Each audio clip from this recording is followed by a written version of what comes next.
Hi friends, welcome back to my channel. ఈరోజు మీకు ఈ సీరియల్లో ఏం జరిగిందో తెలుసుకోవాలి అనుకుంటున్నారా? అయితే వెంటనే మనం సీరియల్లోకి వెళ్ళిపోదాం. ఇక మొత్తానికి అయితే ఇంట్లో అందరూ కలిసి వినాయక చవితి చేయడానికి ఇంకా ఏర్పాట్లు చేయాలని అనుకుంటూ ఉంటారు. కానీ కావ్య మాత్రం చాలా బాధగా ఇక అక్కడి నుంచి బయటకైతే వెళ్తుంది. కావ్యని అలా చూసి రాజైతే కావ్య వెంటే వెళ్తాడు. కలవతి, ఏమైంది? ఎందుకలా ఉన్నావు?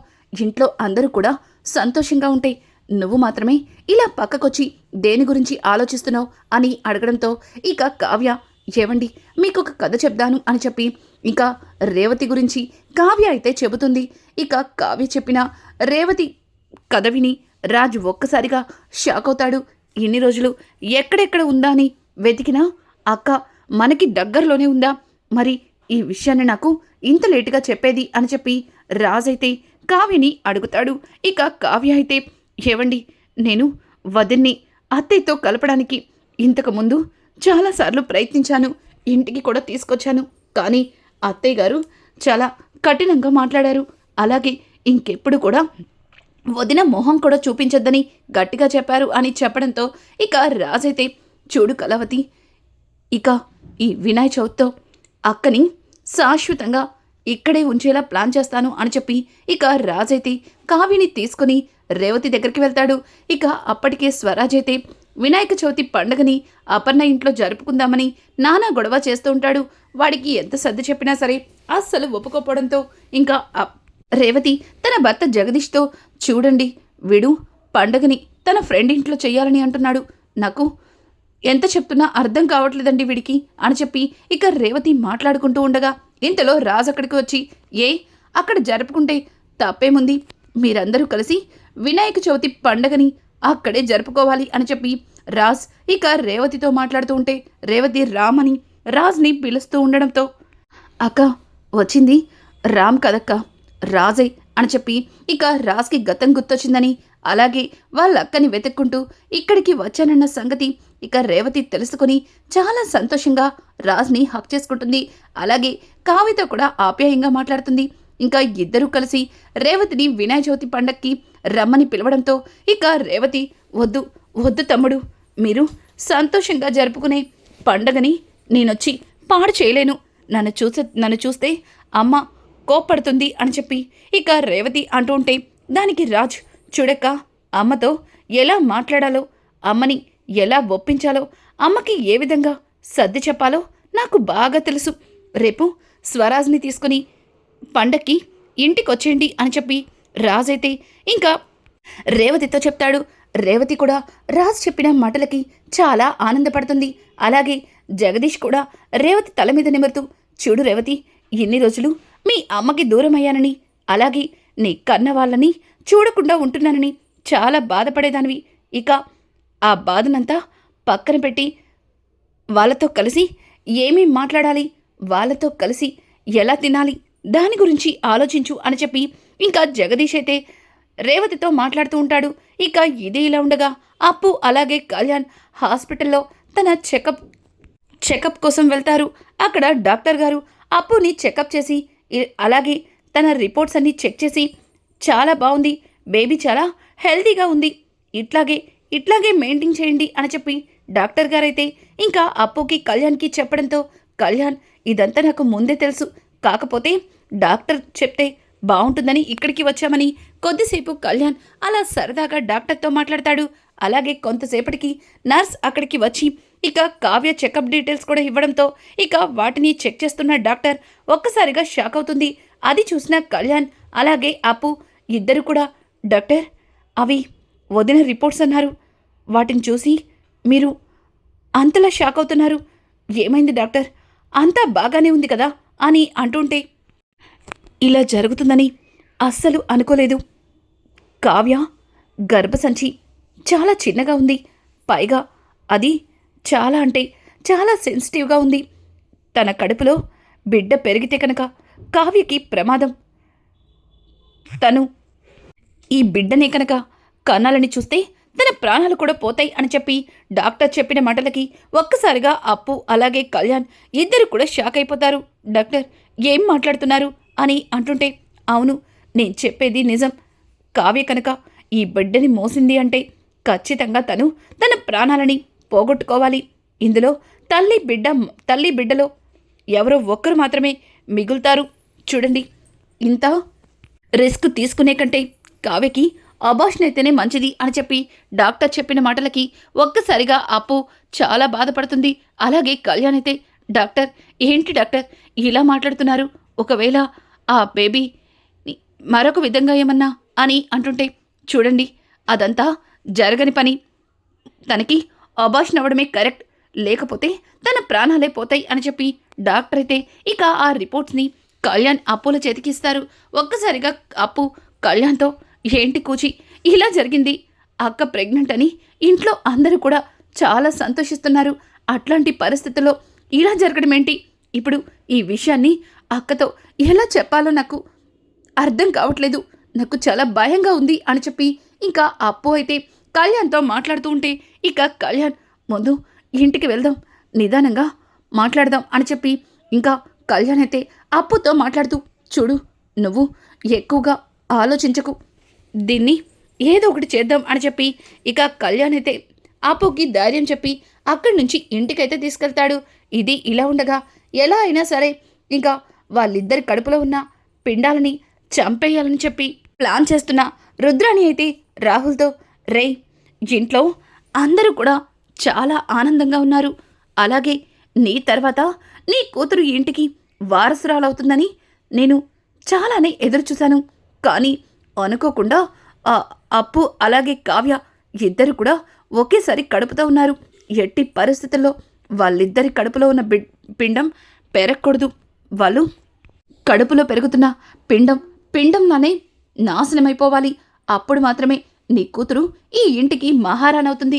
ఎలాగో నువ్వు ఈ ఇంటికి వారసుడివి కాలేపోయావు, కనీసం నీ కూతురున్న ఇంటికి వారసురాలవుతుంది అని చెప్పి రుద్రాణి మాట్లాడుతూ ఉంటే, ఆ మాటలకి ఇక పక్కన ఉన్న కళ్యాణ్, మమ్మీ, నువ్వేం మాట్లాడుతున్నావో నాకైతే అర్థం కావట్లేదు, కానీ నా కూతురు మాత్రం ఈ ఇంటికి వారసురాలు కాలేదని మాత్రం చెప్పగలను అని చెప్పి ఇక రాహుల్ అంటూ ఉంటే, రుద్రాణి కోపంగా రాహుల్ చెంప పగలగొడుతుంది.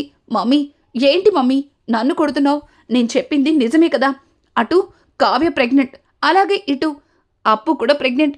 ఇద్దరికి ఒకేసారి ప్రెగ్నెన్సీ వచ్చింది. పైగా వాళ్ళిద్దరూ ఇంకో కొద్ది రోజుల్లోనే ఈ ఇంటికి వారసురాలను ఇవ్వబోతున్నారు. అయినా నువ్వేమన్నా సీతారామయ్య గారి కూతురువా ఏంటి? నువ్వు ఆఫ్టర్ ఆల్ ఇంటి గుమస్తా కూతురువి. నీ కొడుగ్గా నాకు ఈ ఇంట్లో ఎట్లాంటి స్థానం ఉందో నువ్వు చూస్తున్నావు. అలాగే నా కూతురుకు కూడా అదే స్థానం ఉంటుంది అని చెప్పి రాహుల్ మాట్లాడుతూ ఉంటే, రాహుల్ మాటలకి రుద్రాణి అయితే, ఈడియట్, ఎప్పుడు కూడా ఇట్లాంటి అపశకునం మాటలే మాట్లాడతావు, ఒక్కసారైనా మంచిగా మాట్లాడావా అని అంటుంటే, మమ్మీ, మనం మాట్లాడేవే అటువంటి మాటలు, వాటిల్లో కూడా మంచి చెడు ఉంటాయా మమ్మీ? కావాలంటే నువ్వే చెప్పు, నా కూతురు ఈ ఇంటికి మహారాణి ఎందుకు అవుతుంది? నేనేమన్నా ఈ ఇంటికి వారసున్నా ఏంటి అని చెప్పి ఇంకా రాహుల్ మాట్లాడుతూ ఉంటే, రే, నువ్వు ఈ ఇంటికి వారసుడివి కాకపోవచ్చు, అలాగే నేను దుగ్గిరాల సీతారామయ్య కూతుర్ని కాకపోవచ్చు, ఈ ఇంటి గుమస్తా కూతుర్నే అయ్యుండొచ్చు, కానీ నీ కూతురు మాత్రం ఈ ఇంటికి వారసురాలవుతుంది, అయ్యేలా నేను చేస్తాను అని చెప్పి ఇక రుద్రాణి అయితే అంటూ ఇంకా రాహుల్తో, రే, ముందు వాళ్ళకి సపోర్ట్ చేస్తూ మాట్లాడే స్వప్నని మన వైపుకు తిప్పుకోవాలి, అప్పుడే మనం ఏదైనా చేయగలం అని చెప్పి ఇక రుద్రాణి అయితే రాహుల్తో అంటుంది. రాహుల్, మమ్మీ చాలా బాగా చెప్పావు, దాన్నెందుకు మమ్మీ అనవసరంగా కెలకడం, దానికి తిక్కరేగిస్తే తర్వాత మనిద్దరిని కలిపి ఉతికేస్తుంది అని చెప్పి ఇక రాహుల్ రుద్రాణితో మాట్లాడుతూ ఉంటే, రుద్రాణి, చూడు రాహుల్, అది నిన్ను పెళ్లి చేసుకుందే డబ్బు కోసం, ఆస్తి కోసం. మరి ఆ డబ్బు ఆస్తి దాని కూతురికి దానికి దక్కదని చెప్తే అది ఖచ్చితంగా మన రూట్లోకి వస్తుంది అని చెప్పి రుద్రాణి అయితే రాహుల్తో మాట్లాడుతుంది. రాహుల్, ఏమో మమ్మీ, నువ్వు చెప్తుంటే కాస్త నమ్మాలనిపిస్తుంది, కానీ అది ఎప్పుడు ఎలా మాట్లాడుతుందో నాకే తెలీదు, నువ్వేంటో దాన్ని తీసుకొస్తున్నావు అని చెప్పి ఇక రాహుల్ అయితే రుద్రాణితో అంటాడు. ఇక ఇది ఇలా ఉండగా చాలా బాధగా వచ్చిన కళ్యాణ్ అలాగే అప్పులను చూసిన ధాన్యలక్ష్మి, అమ్మా అప్పు, ఏమైందమ్మా?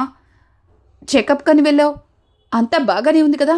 కడుపులో బిడ్డ హెల్తీగానే ఉంది కదా. మరి బాగానే ఉన్నప్పుడు మీరెందుకు ఇంతలా డల్గా ఉన్నారు? ఏమైంది? రే కళ్యాణ్, ఏంట్రా ఏం మాట్లాడావు అని చెప్పి ఇక కళ్యాణ్ని అడుగుతూ ఉంటే కళ్యాణ్, అమ్మా అంతా బాగానే ఉంది, బేబీ కూడా గ్రోత్ బాగుంది అన్నారు అని చెప్పడంతో, ఓ నాకు తెలుసు, నా మనవరాలు చాలా బాగుంటుందని, రామ్మా జ్యూస్ తాగుదువా అని చెప్పి ఇక ధాన్యలక్ష్మి అయితే అప్పుని తీసుకొచ్చి అక్కడ కూర్చోపెడుతుంది. ఇక ఇంతలో కావ్య, అప్పు డాక్టర్ గారు నా చెకప్ రిపోర్ట్స్ నీకు ఇస్తా అన్నారు, ఇచ్చారా? ఏదిలా ఇవ్వు అని అంటూ ఉంటే ఇక కళ్యాణ్, అది వదిన నీ రిపోర్ట్స్, సారీ వదిన, కారులోనే మర్చిపోయాను, నేను తర్వాత తీసుకొస్తాను అని చెప్పి ఇక కళ్యాణ్ అయితే రిపోర్ట్స్ ఇవ్వకుండానే మాట దాటేస్తాడు. ఇంకా అప్పు కళ్యాణ్ వైపు చూసి, ఏంటి కూచి, అక్కకి చెప్పకుండా ఎందుకు దాచిపెడుతున్నావు అని చెప్పి ఇంకా కళ్యాణ్కి సైగ చేస్తుంది. కళ్యాణ్, ఇప్పుడు కాదు తర్వాత చెప్తాను అని చెప్పి ఇక కళ్యాణ్ మాట దాటేస్తాడు. ఇది ఇలా ఉండగా ఇంతలో రాజ్ కావ్య దగ్గరకు వచ్చి, ఏయ్ కళావతి, ఏంటి నువ్వు జ్యూస్ తాగాల్సిన టైంలో ఇలా అటు ఇటు తిరుగుతున్నావు, ముందిక్కడ కూర్చో, అసలు నీ కడుపులో నా యువరాణి పెరుగుతుంది, మరి తనల్ని జాగ్రత్తగా చూసుకోవాలి కదా అని చెప్పి ఇక రాజైతే కావ్యని ఒక దగ్గర కూర్చోపెట్టి తన కోసం జ్యూస్ని కలుపుతూ ఉంటాడు. అలాగే రే కళ్యాణ్, ఏంట్రా ఎప్పుడు పిన్నే చూసుకోవాలా, నువ్వు అప్పుకి జ్యూస్ కలిపివ్వకూడదా, ఇలా రా అని చెప్పి ఇక కళ్యాణ్ని పిలుస్తుంటే, అన్నయ్య అప్పు ఇప్పుడే జ్యూస్ తాగింది, నేను తనకి తర్వాత ఇస్తాను, నువ్వు వదినకి తీసుకెళ్ళు అని చెప్పేసి ఇక అక్కడి నుంచి కళ్యాణ్ చాలా బాధగా లోపలికి వెళ్ళిపోతాడు. ఇక రాజైతే కావ్య కోసం జ్యూస్ తీసుకెళ్ళి కావ్యకి జ్యూస్ ఇచ్చి తన కడుపు మీద ముద్దాడుతూ ఉంటాడు. నా కూతురు ఎప్పుడెప్పుడు బయటకు వస్తుందా, తనని ఎప్పుడెప్పుడు చూసుకోవాలా అని ఈ నాన్న చాలా ఆశగా చూస్తున్నాడు. అబ్బా ఎప్పటికీ ఈ 9 నెలలు గడిచిపోతాయో అని చెప్పి రాజైతే కావ్యని చాలా కేరింగ్గా చూసుకుంటూ తనని జాగ్రత్తగా జ్యూస్ తాగిచ్చి ఇక బెడ్ మీద పడుకోబెట్టి దుప్పటి కప్పుతూ ఉంటాడు.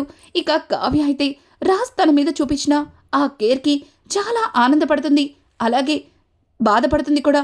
ఎందుకంటే ఎన్ని రోజులు రాజ్ తనకి దూరంగా ఉన్న విషయాలు గుర్తు చేసుకుంటుంది. ఇంకా రాజైతే కావ్య పక్కన కూర్చుని, ఏయ్ కళావతి, నీకింతకు ముందే చెప్పాను నీ కళ్ళ నుంచి కన్నీరు రాకూడదని, మరి ఏంటిదంతా, చూడు నువ్వస్సలు బాధపడకూడదు, అర్థమవుతుందా అని చెప్పి ఇంకా రాజైతే కావ్య కళ్ళు తుడిచి తన పక్కనే పడుకుని తన పొట్ట మీద చేయి వేసుకుంటాడు. ఇంకా ఇది ఇలా ఉండగా గదిలోకి వెళ్ళిన అప్పు కళ్యాణ్ మాత్రం జరిగింది గుర్తు చేసుకుని వాళ్ళలో వాళ్ళు బాధపడుతుంటారు. ఇక కళ్యాణ్ అయితే ఈ విషయం గురించి అప్పు ఎక్కువగా బాధపడుతుంది, తను ఈ టైంలో బాధపడకూడదని ఇక కళ్యాణ్ అప్పు దగ్గర కూర్చుని, చూడప్పు నువ్వేం బాధపడకు, అయినా ఇప్పుడు ఏమైందని నేను నాకు తెలిసిన ఫ్రెండ్తో మాట్లాడాను, వాడు దీని గురించి కనుక్కొని చెప్తా అన్నాడు, పెద్దగా భయపడాల్సిన అవసరం లేదన్నాడు, మరి నువ్వెందుకుని దాని గురించి ఆలోచిస్తున్నావు అని అంటుంటే ఇక అప్పు కళ్యాణ్తో, ఏం మాట్లాడుతున్నావు కూచి, భయపడాల్సిన అవసరం లేదా, అసలు నువ్వు ఇదంతా నాకు కావాలని చెప్తున్నావు కదా అని అంటుంటే, అయ్యో పొట్టి, అదేం కాదు, భయపడాల్సిన అవసరం లేదని నా ఫ్రెండ్ చెప్పాడు, నా ఫ్రెండ్ ఒక డాక్టర్, వాడు చెప్పాడంటే ఖచ్చితంగా దానికి ఏదో ఒక సొల్యూషన్ ఉండే ఉంటుంది, రేపు పండగ, ఉదయాన్నే త్వరగా లేవాలి, పడుకో అని చెప్పి ఇక కళ్యాణ్ అయితే అప్పుని నిద్రపుచ్చుతాడు. కానీ తను మాత్రం నిద్రపోకుండా ఆలోచిస్తూనే ఉంటాడు. ఇక ఉదయాన్నే పండగ వాతావరణం, ఇల్లంతా ఇంకా పువ్వులతో అందంగా డెకరేట్ చేస్తాడు. అలాగే కావ్య అయితే దేవుడి విగ్రహాన్ని తన చేతులతో రెడీ చేయాలని ఇక మట్టిని తీస్తూ ఉంటే ఇంతలో అక్కడికి రాజొచ్చి, ఏయ్ నీకేమన్నా పిచ్చి పట్టిందా, నిన్ను జాగ్రత్తగా ఉండమంటే ఇలా వినాయకుడి విగ్రహాన్ని నేనే తయారు చేస్తాను అంటావు, నువ్విప్పుడు ఉత్త మనిషివి కాదు, అయినా నువ్వు విగ్రహాన్ని తయారు చేయడం ఏంటి అని చెప్పి ఇక రాజైతే కావ్యని ఒక పక్కన కూర్చోపెడుతుంటే అదే టైంలో కనకం అలాగే కృష్ణమూర్తి వస్తారు. ఇక కృష్ణమూర్తి అయితే, అమ్మ కావ్య, వినాయకుడి విగ్రహాన్ని నేను తయారు చేశాను, ఇదిగో తీసుకొచ్చాను అని చెప్పి ఇక విగ్రహాన్ని అయితే కావ్యకి చూపించడంతో కావ్య, నాన్న మీరు తయారు చేశారా, నేను చేద్దామనుకున్నాను నాన్న, కానీ చాలా బాగుంది అని అంటుంటే, ఈ విగ్రహాన్ని నీ చేతులతో రంగులు దిద్దితే ఇంకా బాగుంటుంది అని చెప్పి ఇక పక్కన ఉన్న కనకం మాట్లాడుతూ ఉంటే, అమ్మా వీటికి నేను రంగులు వేస్తాను అని చెప్పి ఇక కావ్య అయితే రంగుల్ని తీసుకురావాలని లోపలికి వెళ్ళబోతూ ఉంటే ఇంతలో రాజ్, ఏంటండి మీరు అసలు తన గురించి మర్చిపోయి తనతో పనులు చేపిస్తున్నారు. నేనేమో ఇక్కడ తనని కాలు కందకుండా చూసుకుంటుంటే మీరేమో తనకి విగ్రహానికి రంగులేయండి, వాటికి నగలు పెట్టండి అని పనులు చెప్తున్నారు. అసలు మీరెందుకండి ఇలా చేస్తారు అని చెప్పి రాజ్ అయితే వాళ్ళిద్దరి మీద విరుచుకుపడతాడు. ఇక ఇంతలో కళ్యాణ్ అయితే, అన్నయ్య నీతో కాస్త మాట్లాడాలి అని చెప్పి రాజ్ని అక్కడి నుంచి పక్కకి తీసుకెళ్తాడు. ఇక రాజ్ అయితే, ఏంట్రా నువ్వు, అక్కడ మీ వదనకేమో వాళ్ళమ్మ వాళ్ళు అది చెయ్యి ఇది చెయ్యి అని చెప్పి పనులు చెప్తున్నారు. తనకి ఏం చేయకుండా జాగ్రత్తగా చూసుకోవాలంటే నేను అక్కడే ఉండాలి, కానీ నువ్విలా పక్కకెందుకు రా తీసుకొచ్చావు అని చెప్పి ఇంకా రాజ్ అయితే కళ్యాణ్ని అడుగుతూ ఉంటే, కళ్యాణ్ అది కాదన్నయ్య నీతో కాస్త మాట్లాడాలి అని చెప్పి ఇక కళ్యాణ్ రాజ్తో ఏదో చెప్పబోతుంటే ఇక రాజ్, రే ఇప్పుడు ఇంత హడావుడిగా ఉంటే ఎందుకురా ఇవన్నీ అని చెప్పి ఇక రాజ్ అయితే కళ్యాణ్తో ఈ విషయం గురించి మనం తర్వాత మాట్లాడుకుందాం అని చెప్పి అక్కడి నుంచి లోపలికి వెళ్ళిపోతాడు. ఇదంతా చూసిన రుద్రాణి రాహుల్, మమ్మీ కళ్యాణ్ గాడు నిన్న హాస్పిటల్ నుంచి వచ్చిన దగ్గర నుంచి దేని గురించో చాలా బాధపడుతున్నాడు. అసలు కళ్యాణ్ దేని గురించి బాధపడుతున్నాడో తెలుసుకోవాలి అని చెప్పి ఇక రాహుల్ అంటుంటే, రుద్రాణి వాడెందుకు బాధపడుతున్నాడో నాకు తెలుసు. నిన్న కావ్య రిపోర్ట్స్ని తీసుకొచ్చి కూడా తేలేదని రాజ్కి అలాగే కావ్యకి అబద్ధం చెప్పాడు. వాడలా చెప్పినప్పుడే నాకు అర్థమైంది వాడు ఏదో దాచిపెడుతున్నాడని. అందుకే వాడికి తెలియకుండా ఇదిగో ఈ రిపోర్ట్స్ ఎత్తుకొచ్చాను అని చెప్పి ఇక ఆ రిపోర్ట్స్ మొత్తాన్ని కూడా తను వాట్సాప్లో ఫోటో తీసి ఇక తన ఫ్రెండ్ డాక్టర్కి పంపిస్తుంది. ఇక డాక్టర్ అయితే అదంతా చెకప్ చేసి ఇక రుద్రానికి, చూడండి ఈ ప్రెగ్నెన్సీ కన్ఫర్మ్ అయింది, కానీ దీన్ని ఉంచుకుంటే తల్లికే ప్రమాదం అని చెప్పి ఇంకా డాక్టర్ అయితే జరిగిందంతా రుద్రానికి చెప్పడంతో ఒక్కసారిగా రుద్రాని ఎగిరి గంతేస్తుంది. వావ్, ఎన్ని రోజులు ఈ కావ్యని ఎట్లా తప్పించాలా అని అనుకున్నాం, కానీ ఆ దేవుడే దీనికి తగిన శిక్ష వేశాడనమాట. ఎంతైనా చెడ్డ వాళ్ళకే దేవుడు సహాయం చేస్తాడన్నది నోటికి ముమ్మాట్లు నిజం అని చెప్పి రుద్రాణి అయితే తెగ సంబరపడిపోతుంది. ఇక ఇంట్లో అయితే అందరూ కూడా వినాయక చవితి సెలబ్రేషన్స్కి అన్నీ కూడా సిద్ధం చేస్తారు. ఇంకా కావ్యరాజులు ఇద్దరు కూడా చక్కగా రెడీ అయ్యి బయటకైతే వస్తారు. ఇక రానున్న ఎపిసోడ్స్లో వినాయకుడి పండగ రోజున ఇంకా కావ్య ప్రెగ్నెన్సీ విషయాన్ని అందరి ముందు రుద్రాణి బయట పెట్టబోతుందా, లేక యామిని ఏమన్నా ఇంట్లో ఎట్లాంటి గొడవ సృష్టించబోతుంది? ఇట్లాంటి లేటెస్ట్ ఎపిసోడ్స్ మీకు మరిన్ని కావాలి అనుకుంటే మా ఛానల్ని సబ్స్క్రైబ్ చేసుకోవడం మాత్రం మర్చిపోకండి. Thanks for watching. Hi friends, welcome back to my channel. ఈరోజు మీకు ఈ సీరియల్లో ఏం జరిగిందో తెలుసుకోవాలి అనుకుంటున్నాను.